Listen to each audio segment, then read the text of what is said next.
Assalamualaikum warahmatullahi wabarakatuh. Perkenalkan, nama saya Nengmis Rifatul Hasana, NIM 1908202063. Saya dari kelas HESB semester 5. Di sini saya akan menjelaskan terkait kebijakan fiskal di Indonesia dalam perspektif ekonomi Islam. Studi kasus dalam mengentaskan kemiskinan. Pembuatan video ini ditujukan untuk memenuhi tugas mandiri dari mata kuliah kebijakan fiskal. Baik teman-teman, langsung saja ke pembahasan tentang kebijakan fiskal di Indonesia. Namun sebelum kita lanjut ke pembahasan lebih jauh, di sini saya akan menyampaikan terlebih dahulu apa itu kebijakan fiskal. Nah, kebijakan fiskal itu adalah kebijakan pemerintah dalam mengelola keuangan negara sedemikian rupa sehingga dapat menunjang perekonomian nasional. Nah, pada dasarnya itu kebijakan fiskal itu merupakan merupakan kebijakan yang mengatur tentang penerimaan dan pengeluaran negara. Penerimaan dari negara yang bersumber dari pajak, penerimaan bukan pajak, dan bahkan penerimaan yang berasal dari pinjam-meminjam atau bantuan dari luar negeri. Nah, selanjutnya yaitu terkait kebijakan fiskal dalam sejarah Islam. Nah, dalam sejarah Islam itu kebijakan fiskal menempati posisi yang sangat strategis dan dalam rangka membangun tata kelola keuangan negara dengan terencana, sebagaimana dalam karyanya Adi Warman Karim dalam bukunya Sejarah Pemikiran Ekonomi Islam menyebutkan bahwasannya paling tidak itu instrumen kebijakan fiskal itu yang terekam di awal pemerintahan Islam ada beberapa poinnya. Yang pertama, peningkatan pendapatan nasional dan tingkat partisipasi kerja. Nah, di sini kita akan mengambil contoh Rasulullah Shallallahu Alaihi Wasallam, yang dimana sebagai pemimpin Rasulullah Shallallahu Alaihi Wasallam telah mengantongi langkah-langkah perencanaan untuk memulai intensifikasi pembangunan masyarakat. Nah, ukhuwah Islamiyah atau persaudaraan sesama Muslim itu pada waktu itu ada golongan Muhajirin dan golongan Ansor yang dijadikan kunci oleh Rasulullah SAW untuk meningkatkan pendapatan nasional, yang dimana hal ini menyebabkan terjadinya distribusi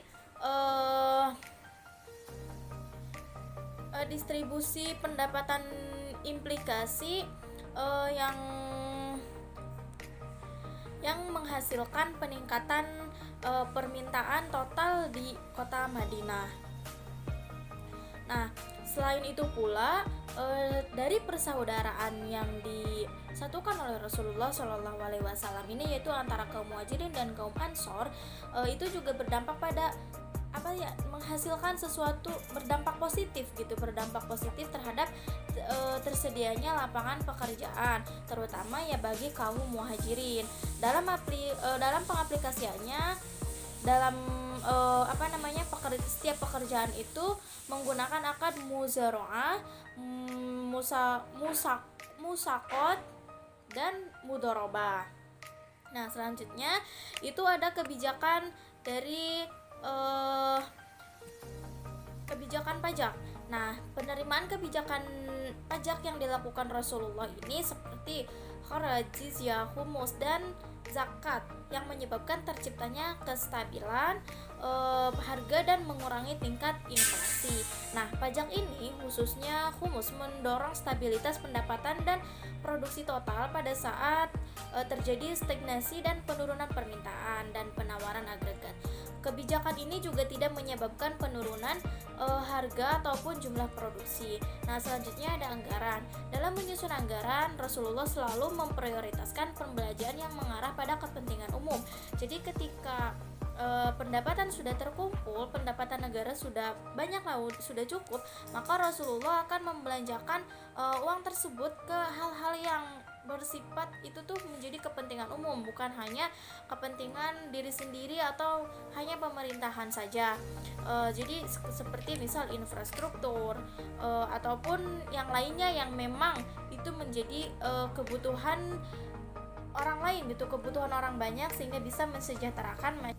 Selanjutnya itu ada kebijakan fiskal khusus. Nah, dalam menerapkan kebijakan fiskal khusus ini Rasulullah SAW melakukannya dengan berlandaskan persaudaraan. Nah, adapun instrumen kebijakan yang dilakukannya itu yang diterapkan oleh Rasulullah, yaitu yang pertama ada memberikan bantuan secara sukarela kepada orang lain untuk memenuhi kebutuhan kaum muslimin yang memang dirasa itu kekurangan. Terus selanjutnya itu ada yang kedua itu meminjam peralatan dari yang beragama non-muslim secara cuma-cuma dengan jaminan pengembalian dan ganti rugi apabila ada kerusakan. Terus yang ketiga meminjam uang tertentu dan diberikan kepada mu'alaf gitu. Jadi ketika ada mu'alaf itu Rasulullah akan memberikan uang gitu kepada para mu'alaf tersebut.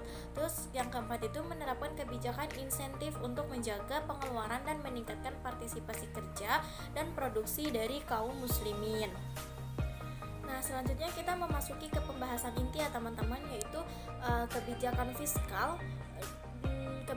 fiskal Indonesia yang mengentaskan kemiskinan. Nah, kebijakan anggaran pemerintah menempati posisi yang sangat penting dalam mengubah wajah kemiskinan dan kesenjangan. Tingginya tingkat kemiskinan dan lebarnya kesenjangan merupakan indikator dari kegagalan suatu negara dalam proses pembangunan.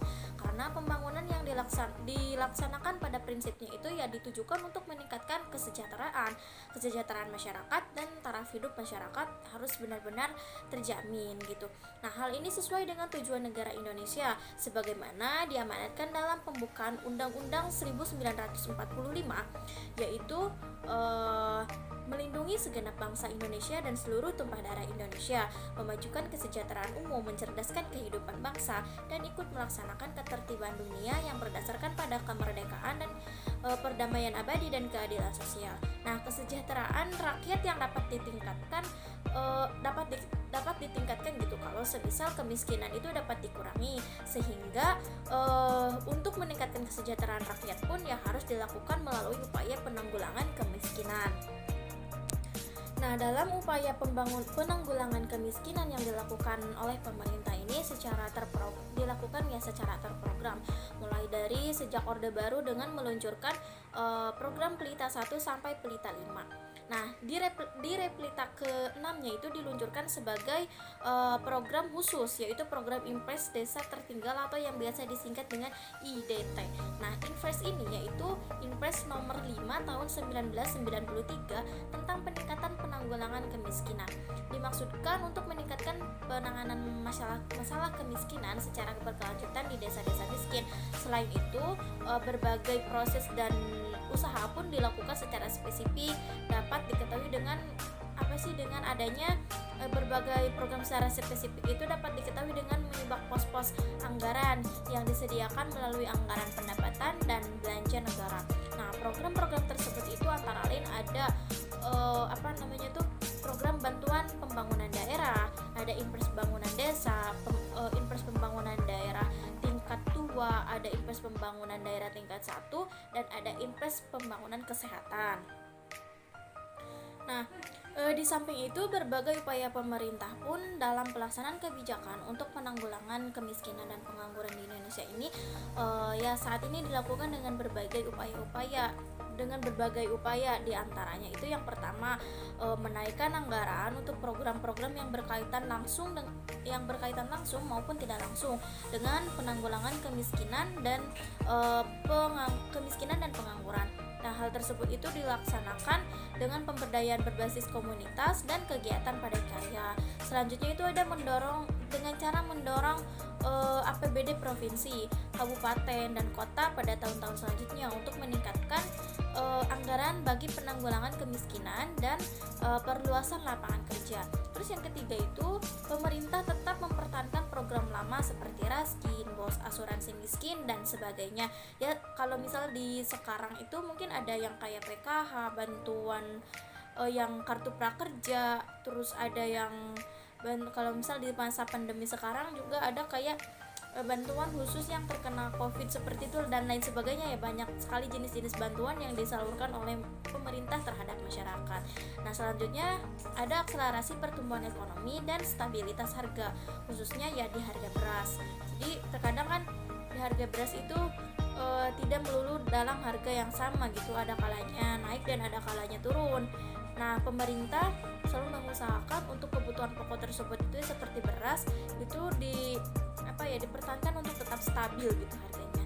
Nah, adapun langkah konkret pemerintah dalam mengatasi kemiskinan dan pengangguran ini dijabarkan dalam berbagai program yang diharapkan menjadi instrumen utama kegiatan yang direncanakan oleh para pemerintah. Nah, adapun berbagai program yang dilaksanakan oleh pemerintahnya itu yang pertama ada program nasional pemberdayaan masyarakat mandiri atau yang biasa disingkat dengan PNPM Mandiri. Ya, nah hal tersebut itu merupakan ekspansi dan integrasi program-program penanggulangan kemiskinan. Terus yang kedua ada program pengembangan bahan bakar nabati atau yang biasa disingkat dengan EBN. Nah, program ini dimaksudkan untuk mendorong kemandirian para penyedia energi terbarukan dengan menumbuhkan desa mandiri energi. Terus selanjutnya ada program keluarga harapan atau PKH. Nah, PKH itu berupa bantuan khusus untuk pendidikan dan kesehatan. Yang keempatnya itu ada program pemerintah yang lainnya itu yang bertujuan meningkatkan akses masyarakat miskin gitu pada sumber pemodalan usaha mikro dan kecil, listrik perdesaan, sertifikasi tanah, kredit mikro dan lain-lain. Jadi dapat disimpulkannya bahwasanya dalam dalam kebijakan fiskal di Indonesia ini pemerintah berusaha untuk mengentaskan kemiskinan yang ada di Indonesia dari mulai adanya program zakat. Jadi dari zakat itu sangat berpengaruh sekali terhadap untuk membantu setidaknya menurunkan tingkat kemiskinan dan pengangguran yang ada di Indonesia gitu dengan adanya zakat tersebut. Karena kan dengan adanya lembaga amil zakat ya setidaknya bisa membuka lapangan pekerjaan, dan dengan adanya donasi-donasi dari para donatur itu bisa membantu untuk para masyarakat yang masih masuk dalam kategori kekurangan. Selanjutnya ada yang kayak tadi PKH dan lain sebagainya. Ya masih banyak lagi jenis-jenis bantuan yang dilakukan yang diberikan oleh pemerintah terhadap masyarakatnya sebagai upaya agar masyarakat di Indonesia ini tetap sejahtera. Walaupun memang pada kenyataannya masih memang banyak masyarakat yang belum merasakan kesejahteraan di Indonesia ini gitu. Tapi setidaknya tahap demi tahap gitu Indonesia akan terus maju gitu dengan adanya program-program tersebut, dan kesejahteraan insya Allah akan segera terrealisasikan dengan baik gitu. Nah, mungkin itu saja yang dapat saya sampaikan dalam penjelasan materi kali ini. Mohon maaf apabila masih banyak kekurangannya karena saya masih dalam tahap pembelajaran. Terima kasih.